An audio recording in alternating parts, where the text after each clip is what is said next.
Kiev a montré son désir de paix en lançant son offensive dans la région de Kursk, déclare M.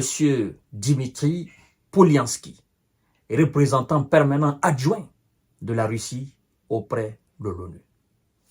C'est pas terminé. En fait, ce représentant, ce haut cadre russe, crache sa vérité, et donc la vérité de Moscou, non seulement à l'ONU, mais à tous ceux qui prétendent régler cette histoire-là. Tous ceux qui aspirent à voir la paix dans ce pays. Mesdames et messieurs, partagez la vidéo dans tous les groupes possibles, je vous en prie. Kiev a montré son désir de paix en attaquant la région de Kursk, souligne Moscou. Monsieur Volodymyr Zelensky a montré au monde qu'il ne cherchait pas la paix en lançant une offensive dans la région russe de Kursk, a déclaré Dimitri Polyanski, représentant permanent adjoint de la Russie auprès de l'ONU. C'est que, comme a dit leur président, il n'y aura pas de paix, il n'y aura pas de négociation, en tant que la Russie ne finira pas de repousser les hommes de Zelensky qui sont dans la région Kursk. Le représentant, le diplomate russe continue en disant ceci. Ceux qui pensaient que Kiev voulait la paix ont pu constater que Volodymyr Zelensky avait choisi l'escalade en faisant entrer des troupes sur le territoire russe, a encore déclaré Dimitri Polyanski. Le diplomate continue en disant ceci. Ça, c'est très important, cette déclaration. Il dit, nous jugeons ce que font les autres par leurs actes et non par leurs paroles. Zelensky a déclaré choisir la voie de l'escalade lorsqu'il a envahi la région de Kursk en Russie. C'est la meilleure réponse à tous ceux qui espéraient que les dirigeants ukrainiens luttaient pour la paix, a-t-il souligné. Le représentant veut dire quoi par là? Ceux qui sont allés en Suisse pour une soi-disant conférence de paix en Ukraine ont fait un simple voyage pour aller visiter la Suisse. Certainement, ils avaient la curiosité d'aller en Suisse. Ou bien, ils avaient certainement la curiosité d'aller voir la tête de M. Zelensky face à face. Certainement, ils le voient à la télé, mais ils ne savent pas exactement il ressemble à quoi. Est-ce que c'est un géant, ou bien est-ce que c'est un petit, ou bien c'est juste un humoriste qui vient faire un sketch, n'est-ce pas, sur une scène, hein? Ben, certainement, c'est ce que le diplomate est en train de dire là. Parce que il se dit, vous voyez quand même, en fait, c'est lui qui vous a envoyé en Suisse pour la paix, pour que vous puissiez lui donner votre opinion, pour que vous puissiez condamner la Russie. Vous voyez ce qu'il a fait dans notre pays. Et donc, en réalité, il ne voulait pas la paix. Il ne voulait pas la paix. Il voulait de l'escalade. Parce que certainement, il tire profit de cette situation. En lançant alors son opération dans la région russe de Kursk, il espérait quoi? Il espérait certainement, comme l'a déclaré aujourd'hui le Financial Times, que l'offensive ukrainienne dans la région de Kursk n'a pas donné le résultat escompté. Quel résultat? Voilà, quel résultat? En fait, le résultat escompté, selon Financial Times aussi, était de forcer, non seulement en premier lieu, les hommes de M. Vladimir Poutine à partir au nord et à desserrer un peu la pression dans le Donbass parce qu'ils n'en pouvaient plus. En fait, les hommes de M. Zelensky n'en pouvaient plus. La pression était telle qu'ils ont dû jurer, ben, écoutez, il faudrait que nous fassions quelque chose, sinon là, nous allons tous partir au repos éternel. Là. Donc, il faut que nous fassions quelque chose pour diviser ou subdiviser même les forces russes. Et donc, ça, c'était le premier objectif en lançant l'opération. Sauf que ils ont été pris au dépourvu. La Russie est restée muette. D'abord, les premières heures de l'opération dans la région de Kursk. Elle est restée muette. Puis, elle a procédé rapidement à l'évacuation d'un certain nombre de localités, là où les hommes de Zelelan étaient entrés. Et puis, elle a stoppé rapidement les hommes de Zelelan. Puis, elle a fait quoi? Elle a procédé maintenant à l'envoi des soldats, n'est-ce pas, d'élite de l'armée russe afin d'aller libérer cette zone-là. Et donc, ces gars qui sont venus ne sont pas partis du front de Donbass. Ils étaient déjà là. Ce sont des soldats d'élite de l'armée russe qui n'étaient pas au combat. Et donc, qui sont en train actuellement de déjouer le plan de Zelelan.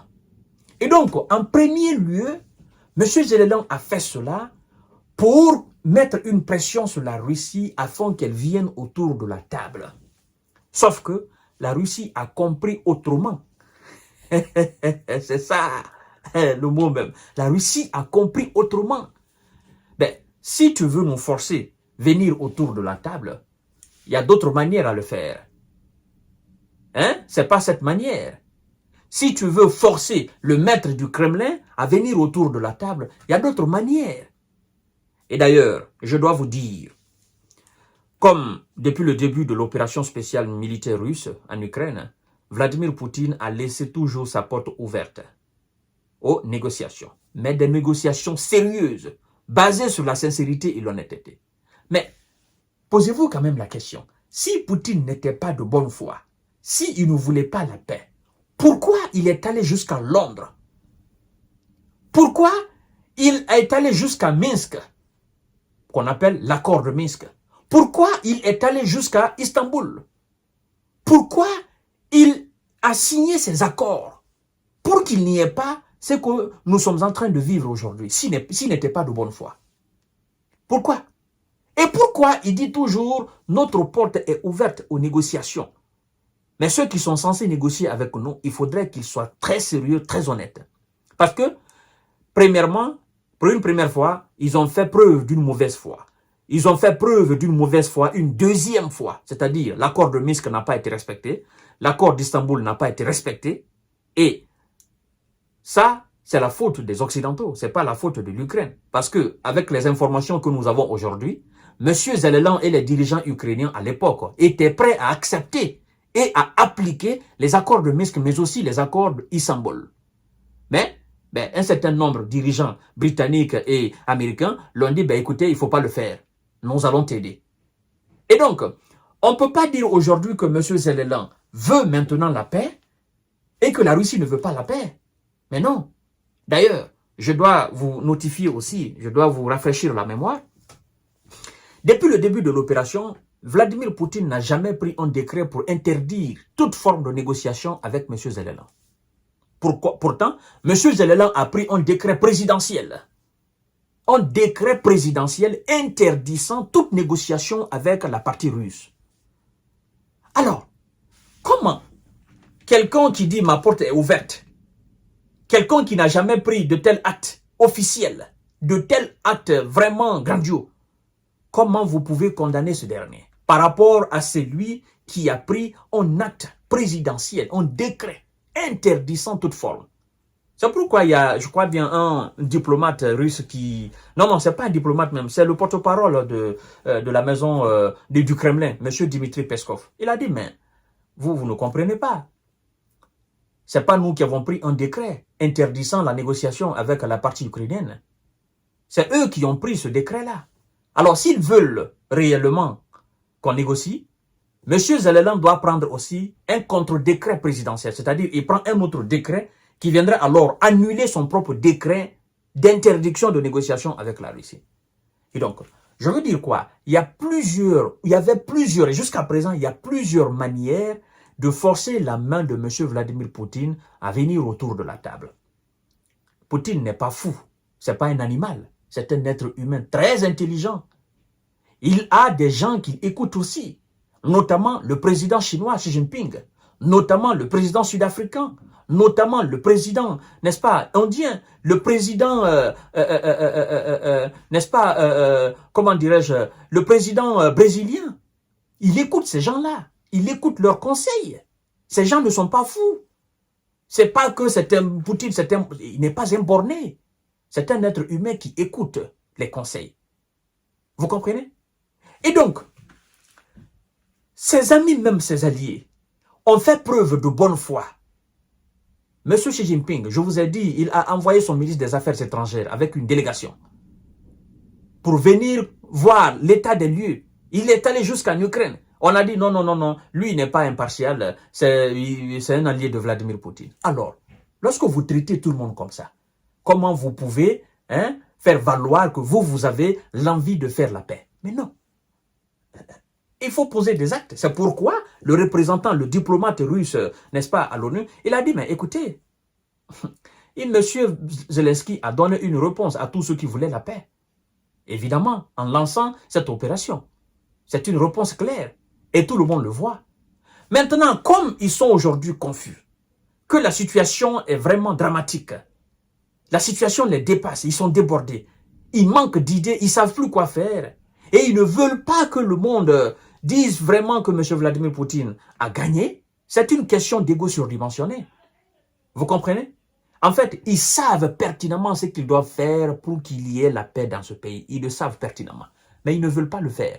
Ils veulent que ce soit la Russie qui le fasse. La Russie ne va pas le faire aussi. Parce que, tout simplement, c'est la Russie qui est en position de force. Je ne peux pas être en position de force et puis je dis, bah écoutez, je vais négocier. Mais non. Ils ont dit qu'ils veulent apporter le rapport de force sur le terrain. Emmanuel Macron l'a dit plusieurs fois dans ses discours. D'autres dirigeants aussi l'ont dit. Même le secrétaire de l'OTAN sortant, là, M. Jens Stoltenberg, il a dit qu'il faut vraiment un rapport de force. L'ancien premier ministre, l'ancien président français, François Hollande, il dit qu'il faut éviter les négociations avec Vladimir Poutine, que Poutine n'entend que le rapport de force sur le terrain. Et donc, certainement, l'opération dans la région de Koursk était dans ce cadre-là, n'est-ce pas, d'apporter un rapport de force sur le terrain, sauf que ça échoue. Et sauf que ce rapport de force n'est véritablement là. Donc, pour les Russes, ça ne sert à rien de parler de paix et de négociation sur la question ukrainienne, mesdames et messieurs. Je vous donne rendez-vous tout à l'heure pour notre série d'informations décortiquage. Merci beaucoup.